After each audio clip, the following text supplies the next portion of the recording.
ketika Hyeonchol bingung untuk memihak siapa, maka dia akan lemah. Nah, disitulah Jin Bunhong akan sepenuhnya menguasai Hanbyul. Assalamualaikum Cinggu. Hai guys, balik lagi di Easy Room TV. Gimana kabar kalian semua? Sehat-sehat selalu kan? Gimana nih, masih pada semangat kan nonton The Penthouse season ketiga? Kali ini aku pengen bahas masalah yang lagi banyak banget diperbincangkan. Dan ada beberapa viewer aku juga dari Malaysia yang tanya-tanya soal ini. Halo Malaysia. Nah, aku pengen bahas masalah Jin Bunhong kenapa bisa jadi bekerja sama dengan Ju dan Tae. Pengen tahu alasannya? Aku bakalan bahas di sini. Kita langsung aja yuk ke pembahasannya. Jangan di skip video ini karena sepanjang apapun video aku pasti berisi informasi yang penting buat kalian. Jangan lupa subscribe, nyalakan lonceng notifikasinya. Check it out. Sebenarnya ada 3 karakter di sini yang masih menyimpan teka-teki, tapi satu persatu mulai terbongkar sifatnya seperti apa. Contohnya Yoo Dong-pil, sedikit demi sedikit kita mulai tahu dia seperti apa. Dan juga dengan Jung-ki kita juga mulai tahu kalau dia itu seperti apa dan sepertinya akan memihak siapa.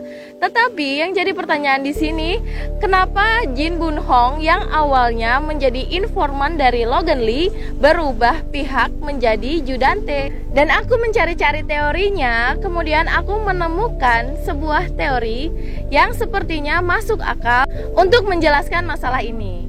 Seperti yang kita tahu kalau Jin Bunhong ini sangat terobsesi dengan Hanbyul. Nah, oleh karena itu, kemungkinan Ju dan Tae menghasut Jin Bunhong dengan mengatakan apabila Hanbyul diterima di Universitas Musik Seoul, maka Jin Bunhong tidak akan bisa dekat lagi dengan Hanbyul. Karena setahu kita kan apabila dia diterima di universitas itu, mereka akan tinggal di asrama. Jadi otomatis kan Jin Bunhong pasti bakalan jauh dari Hanbyul apabila dia diterima di situ.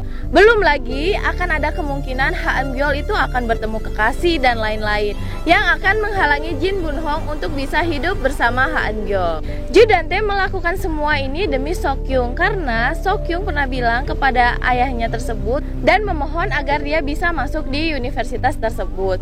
Oleh karena itu, Ju dan Tae harus menyingkirkan para pesaingnya. Contohnya seperti Hanbyul, Jennie, dan terutama Berona.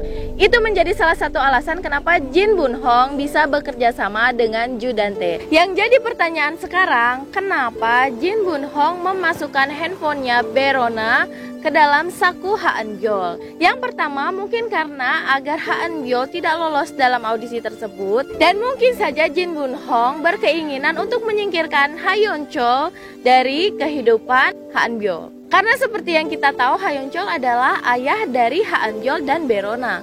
Sepertinya di sini Jin Bunhong ingin membuat Berona dan Hanbyul itu bertengkar lagi, sehingga Hyeonchol itu bingung untuk memihak siapa. Karena yang kita tahu ketika Hyeonchol bingung untuk memihak siapa, maka dia akan lemah. Nah, disitulah Jin Bunhong akan sepenuhnya menguasai Hanbyul. Sama seperti kejadian Chen Sojin, ketika Hanbyul kurang perhatian dari Chen Sojin, disitulah Jin Bunhong selalu ada untuk Hanbyul.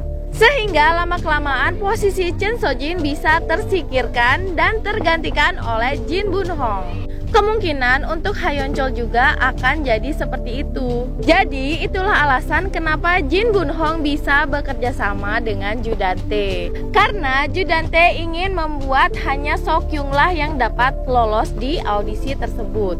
Oh ya, aku pengen bahas juga masalah Alex Lee kemarin. Banyak yang bilang dan kasih tahu sama aku kalau itu memang beneran kakaknya Logan. Dan juga ada foto di mana saat Logan di rumah sakit waktu itu, nah di situ ada foto dia berdua dengan kakaknya yang sepertinya itu Alex Lee. Jadi gara-gara drama ini aku sampai browsing masalah sumsum tulang belakang. Dan setelah aku cari tahu, masalah donor sumsum tulang belakang itu sangat kecil kemungkinan kalau orang lain yang bukan keluarga itu mendonorkan. Dan yang paling besar kemungkinan kalau sumsum tulang belakang itu yang paling cocok adalah saudara kandung sendiri. Jadi aku masih bingung di mana Alex Lee waktu itu. Apakah karena kondisi kesehatan dia yang nggak memungkinkan, jadi Alex Lee waktu itu nggak bisa mendonorkan sumsumnya kepada Logan, mungkin aja ya. Dan bingungnya kenapa harus Minsol A, sementara kan masih banyak anggota keluarga yang lain. Jadi untuk kejelasannya kita harus nunggu episode selanjutnya lagi tayang. Jadi buat kalian juga, karena aku ini selalu bikinnya hanya teori ya, jadi teori itu nggak pasti. Jadi mungkin bisa benar, mungkin juga bisa salah. Tapi tetap makasih buat kalian semua yang selalu support aku, yang selalu nungguin video aku dan teori-teori aku. Makasih banyak ya. Kemudian di preview episode ketiga juga ada tanda-tanda kalau Logan akan muncul, di mana Sim Suryon saat mengenakan cincin dan muncul seseorang dari belakang seperti bayangan siluet gitu dan mengatakan kepada Sim Suryon, apakah kamu menyukainya? Dan di situ terdengar suaranya tuh suara Logan gitu. Apakah kita bakal tertipu lagi seperti Guhudong kemarin? Atau ini sesuatu yang kita tunggu-tunggu banget kalau Logan akan muncul di episode ketiga? Makin seru ya, yuk kita tunggu bareng-bareng penayangannya.